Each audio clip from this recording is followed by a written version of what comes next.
Happy Monday, everybody. My name is Brandon Rosa, and welcome to episode 300 of the Xbox and 10 podcast. Yes, 300 weeks of hearing me for roughly 10 to 15 minutes. God bless all of you who have joined us for the journey. Your weekly source of Xbox gaming news covered in around 10 minutes. Every Monday, this podcast covers new game releases, the previous week's gaming news, and we all learn an Xbox-related fun fact together. The show is on YouTube and podcast services around the world, so please subscribe to your favorite and leave a review. Xboxand10.com, no numbers, is your quick source for links to all of our podcast destinations and social media profiles you can follow at Xboxand10. Just wanted to issue a quick apology about last week's episode. Apparently, it never went fully pushed live. I do not know why, and I didn't catch it this week because I was so damn busy with work. But if I'm finding a positive, at least it wasn't the big old episode 300. Let's get back on track this week. To start, let's talk game releases.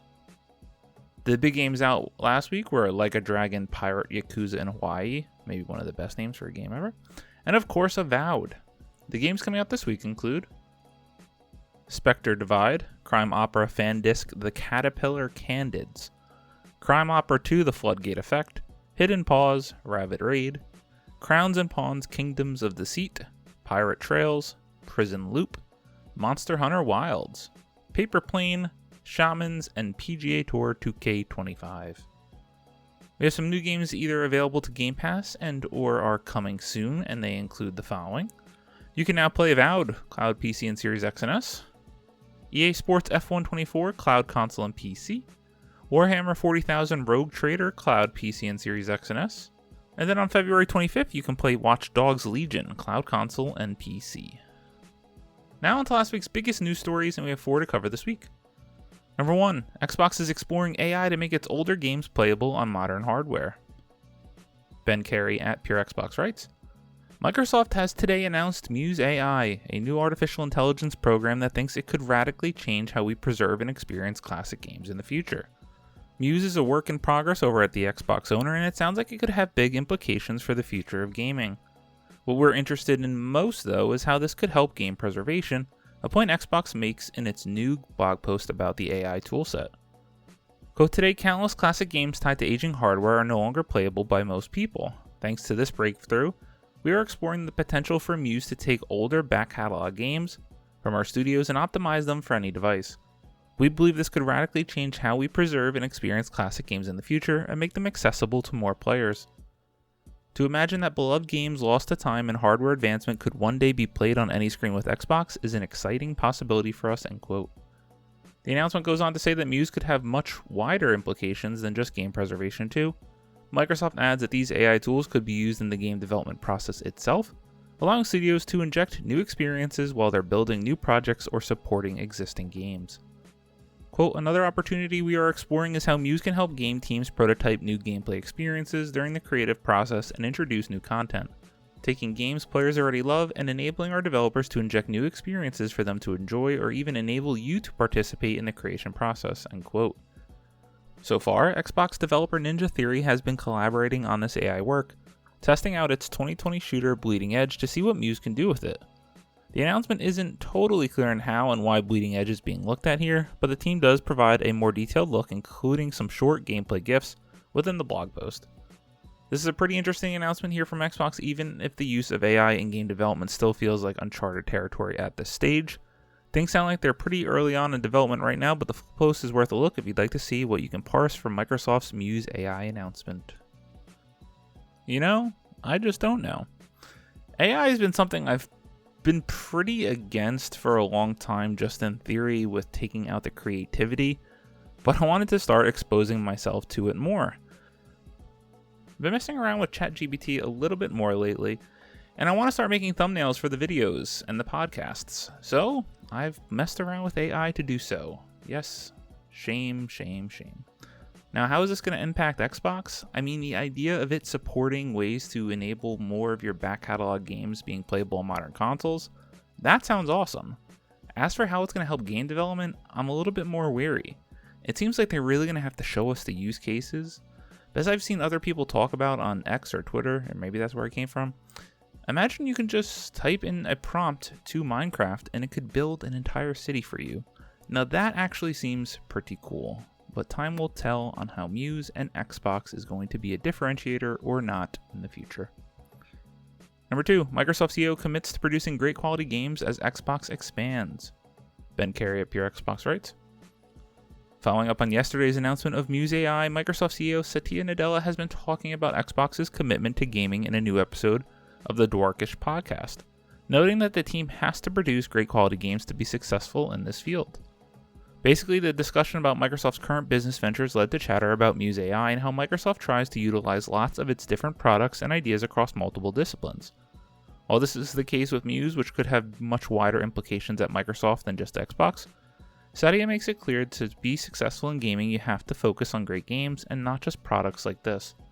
Quote, gaming has a long history at the company and we want to be in gaming for gaming's sake. I hate to be in businesses where they're means to some other end. They have to be ends unto themselves. For example, cloud gaming is a natural thing for us to invest in because that'll just expand the ability for people to play games everywhere. Same thing with AI and gaming. We definitely think that it can be helpful.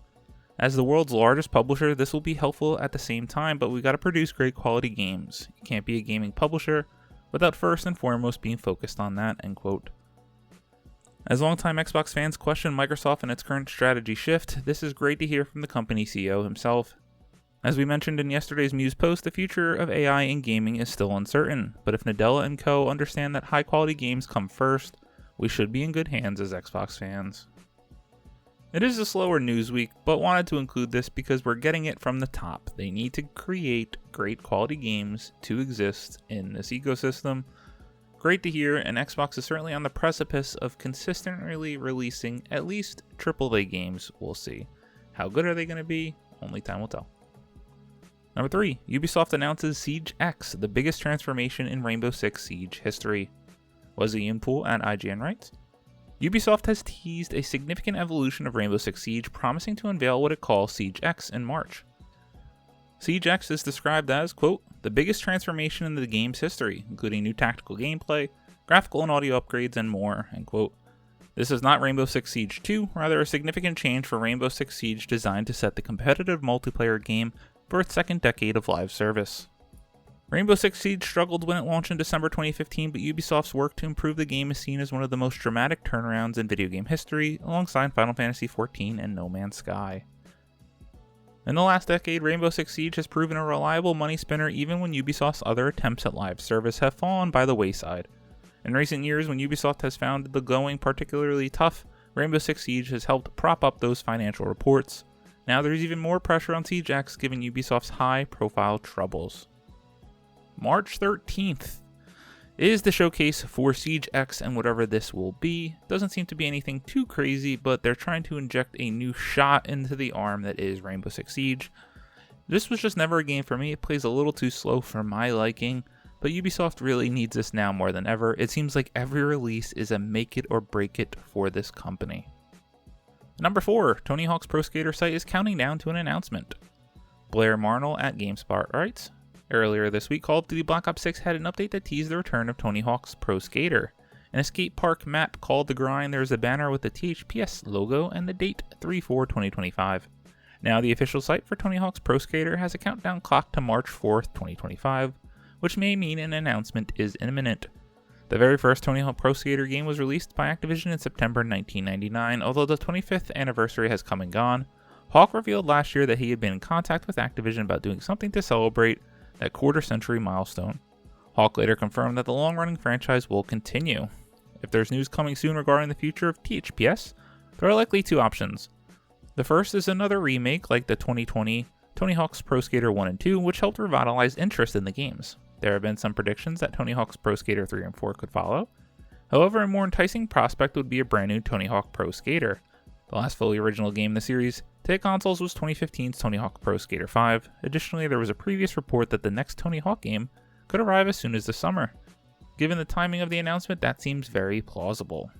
This is dope. I grew up with these games, particularly 1 and 2, so I really enjoyed my time with the remake, although I just kind of dropped off and never finished them. Really need to get back. To me, I hope they do another remake for 3 and 4, and then build upon that to something new. Before we end our show, as we always do at a fun fact about Xbox, I have another review/impressions of another pair of Gunnar glasses that I requested from the company. Shout out to my friend Tyler over there. After I really enjoyed my time with the Call of Duty Gunnar glasses, I requested their Dume pair. So these retail for $89.99, and again, this is not sponsored. I have not received any money. All I have received are the glasses. I particularly requested these because they have these extra little padding on the sides to kind of block your peripheral vision, and I thought that would help me dial it in, and that I really do like. It really does kind of sync your focus and attention on what you're looking at and avoid some of the distractions to your sides. However, if you have a gigantic large head like I do myself, then maybe this pair isn't the one for you, and maybe you should go with the Call of Duty Gunnar glasses, as I really liked how much bigger those frames were. Nonetheless, the Gunnar glasses and my Call of Duty pair are something that I'm always wearing at my screens now, and they've kind of just become second nature. I really enjoy them. I'm not sponsored, so go check them out if you're interested. Now onto our fun fact about Xbox. Well, we were just talking about Tony Hawk's Pro Skater, and former Activision Blizzard CEO Bobby Kotick did recently state that before he made the deal with Tony Hawk for the Pro Skater game, Hawk was living in his car. Isn't that crazy how times have changed, and man, were those games a hit back in the early 2000s. Thank you all for listening to the Xbox in 10 podcast, your weekly source of Xbox gaming news covered in around 10 minutes.